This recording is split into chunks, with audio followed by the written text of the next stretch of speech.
Bonjour les enfants. Bonjour les enfants, c'est Monsieur Talent. Aujourd'hui, on va corriger les deux premiers formulaires sur la poulie simple fixe et sur la poulie simple mobile. Alors, vous avez reçu un email avec les résultats de votre formulaire. Si vous avez eu 100%, c'est pas la peine de regarder le screencast. Si vous n'avez pas eu 100%, regardez-le et essayez de comprendre où vous avez fait des erreurs et quelle était votre erreur.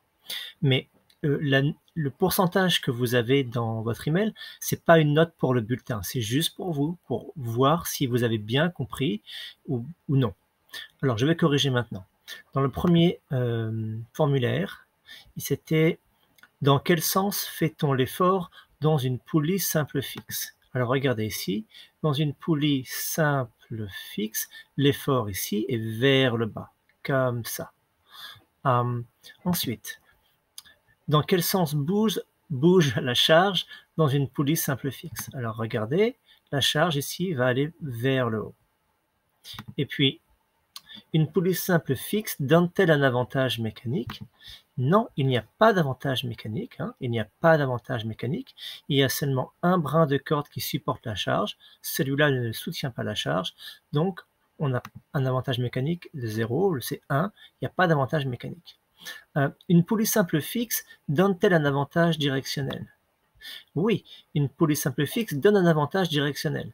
C'est là, et maintenant l'effort est vers le bas, et si on n'avait pas la poulie simple fixe, il faudrait faire l'effort vers le haut pour soulever la charge. Donc oui, il y a un avantage directionnel.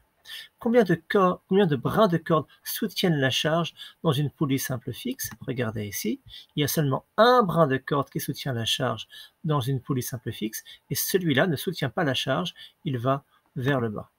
Est-ce que Monsieur Talent est cool? Oui, bien sûr, il est très cool. Alors, la poulie simple mobile, ici.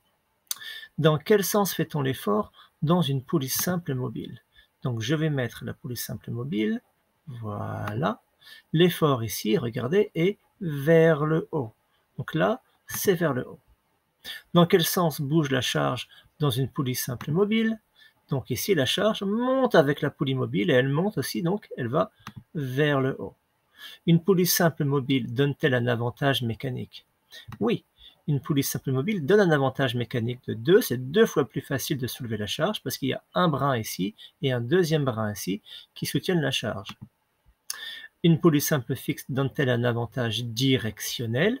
Non, parce que sans la poulie, on fait l'effort vers le haut pour soulever la charge. Avec la poulie simple mobile, on fait aussi vers le haut, on fait aussi l'effort vers le haut pour soulever la charge. Donc pas d'avantage directionnel. Combien de brins de corde soutiennent la charge dans une poulie simple mobile? 2, 1 ici et 1 ici, les deux vont vers le haut. Voilà pour les réponses. C'était quoi, Monsieur Talent? Et c'est les deux, fantastique et merveilleux. Voilà. Je vous souhaite une bonne journée les enfants et à la semaine prochaine pour les sciences.